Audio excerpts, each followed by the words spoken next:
RSS प्रमुख मोहन भागवत को न जाने क्या हो गया है। मतलब जिस चीज के लिए लोग उनकी मिसाल दिया करते थे, वो उस रास्ते को छोड़कर न जाने किस रास्ते पर चल पड़े हैं कि अपनी ही गलती स्वीकार करना तो दूर, उल्टा उस गलती पर दूसरों की कमियां निकाल देते हैं। मंदिर मस्जिद पर दिए गए बयान पर जब मोहन भागवत की जबरदस्त आलोचना हुई तो आरएसएस की ओर से एक पत्रिका जारी कर दी गई। उस पत्रिका में मोहन भागवत के बयान पर सफाई तो दूर की बात है, उस बयान पर दूसरों को लपेटे में ले लिया गया।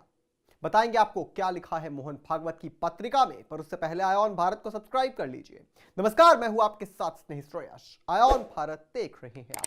देखिए, आरएसएस के प्रमुख पत्र 5 जन ने मंदिर मस्जिद विवाद पर आरएसएस प्रमुख मोहन भागवत के बयान का समर्थन किया है। 5 जन ने लिखा कि कुछ लोग अपने राजनीतिक स्वार्थों के लिए मंदिर का प्रचार कर रहे हैं और खुद को हिंदू विचारक के रूप में पेश कर रहे हैं। 5 जन के संपादक हितेश शंकर ने संपादकीय मंदिर पर यह कैसा दंगल में लिखा कि मंदिरों का राजनीतिक फायदे के लिए इस्तेमाल स्वीकार्य नहीं है, इसे राजनीति का हथियार नहीं बनाना चाहिए। भागवत का बयान गहरी दृष्टि और सामाजिक विवेक का आवाहन है। मोहन भागवत ने 19 दिसंबर को पुणे में कहा था कि राम मंदिर के निर्माण के बाद कुछ लोगों को लगता है कि वो नई जगहों पर उस तरह के मुद्दे उठाकर हिंदुओं के नेता बन सकते हैं।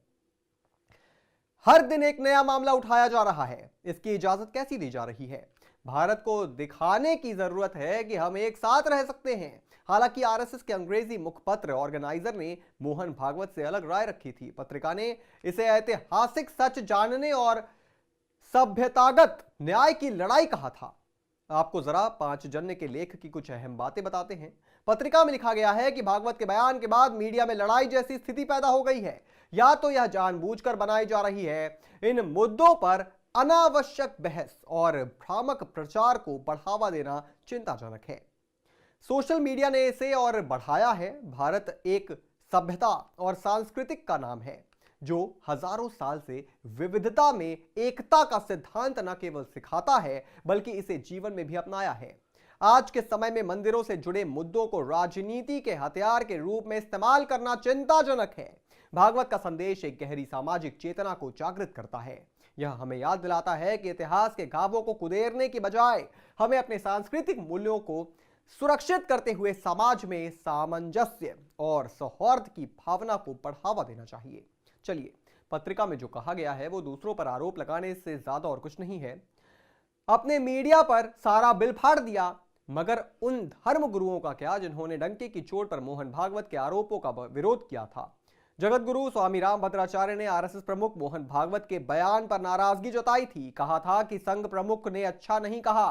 संघ भी हिंदुत्व के आधार पर बना है। जहां जहां मंदिर या मंदिर के अवशेष मिल रहे हैं उन्हें हम लेंगे। ज्योतिष पीठ के शंकराचार्य स्वामी अविमुक्तेश्वर आनंद ने संघ प्रमुख पर राजनीतिक सुविधा के अनुसार बयान देने का आरोप लगाया था। उन्होंने कहा था जब सत्ता हासिल करनी थी तब वे मंदिर मंदिर करते थे।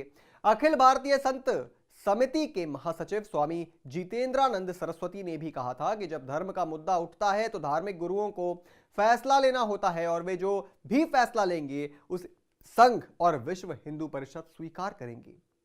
तो इन सभी आरोपों का जवाब कैसे देगी आरएसएस?